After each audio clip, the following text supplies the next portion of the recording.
Hello, and welcome to Starting Points, where one thing leads to another. In this video, I want to focus on stars, because I think it's something that even from an early age, we're aware of the stars coming out and changing, and maybe in time we start to learn that, oh, some have been given names, oh, and so on. So, Seymour Simon had more than 100 books published. He taught science in a junior high for a number of years, and he must have been quite a teacher. He writes clearly.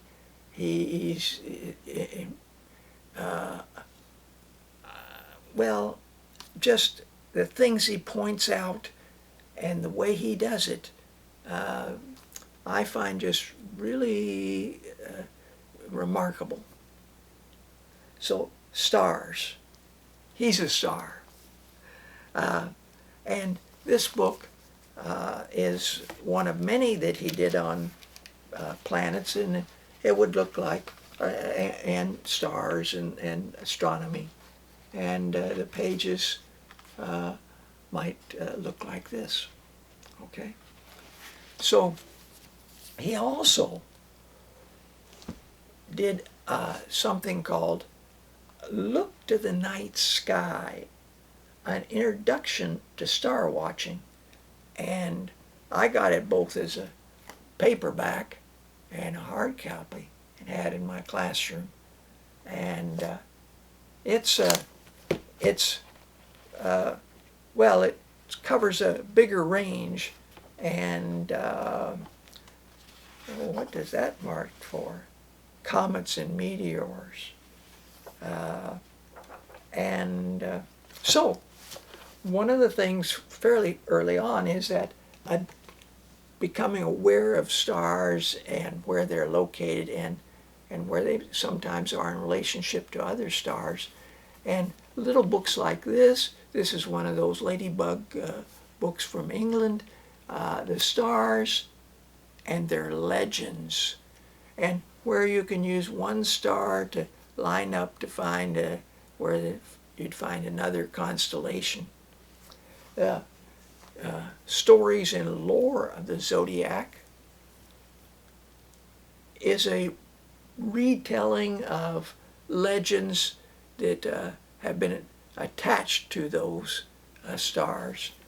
My all-time favorite of those is, and those were stories, is a novel, and it was written by Mary Stuart, called Ludo and the Star Horse.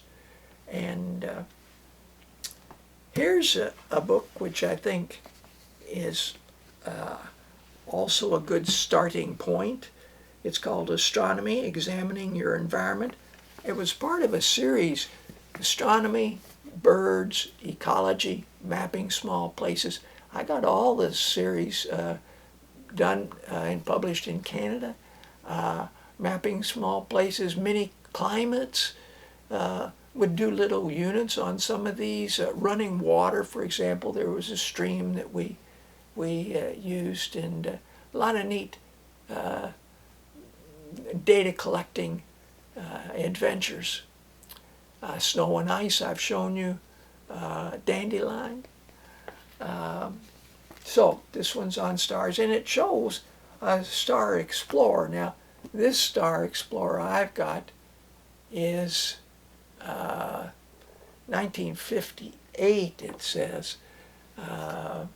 So that's a long time ago, and it's set up for that period of time. And so moving from looking with your eye maybe to looking with a pair of binoculars, you might go all the way to looking into telescopes. And All About Telescopes by Sam Brown. This is published by actually Edmund Scientific Company, and that was a place where you could order things from them. And I don't know the status of them now. I never did, but Seymour Simon did. He built his first telescope when he was 14. And this is Discover the Stars, How to Use the Telescope. It's got some neat things in here. How you can use the Big Dipper as a star clock, and how you can Galileo and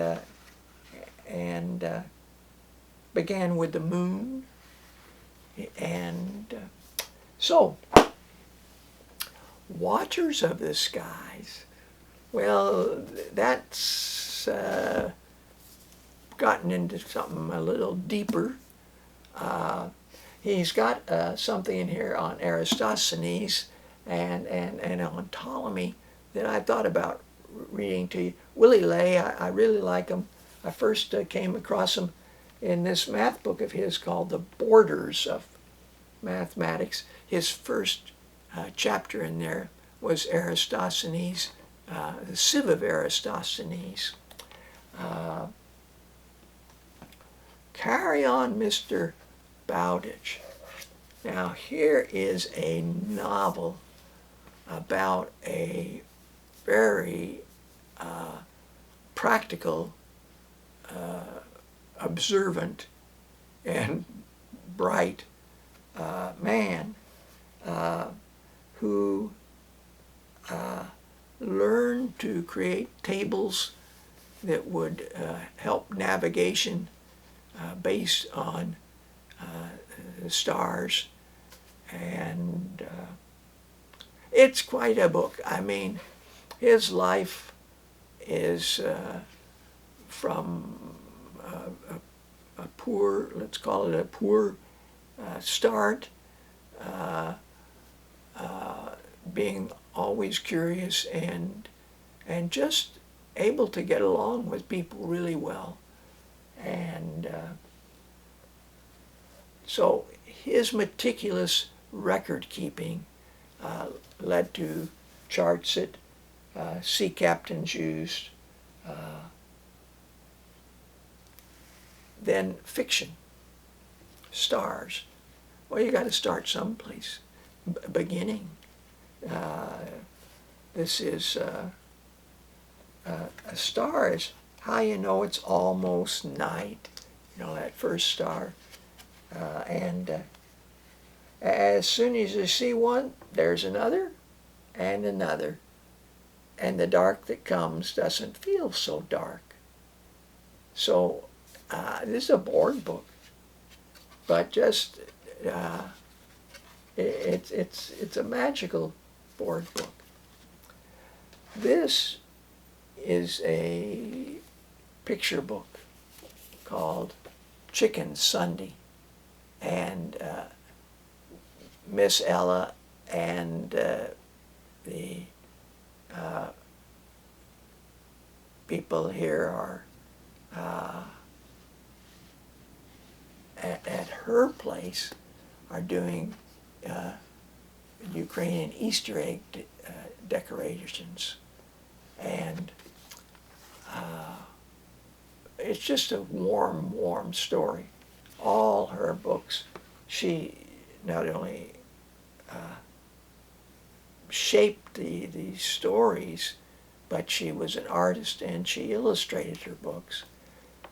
Many years later, she published a book called Holes in the Sky. And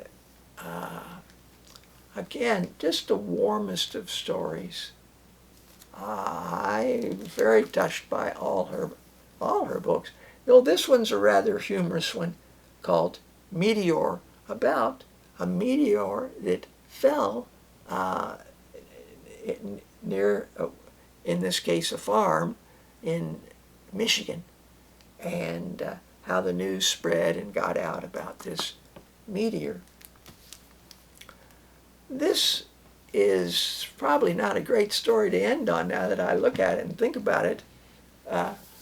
No Star Nights. This is based on a true account. It's by Anna Smucker, and it's in a rural area of Pennsylvania, but there are power plants, smelter, steel manufacturing, and the smoke and glow and all makes it impossible to see the stars. So one could think about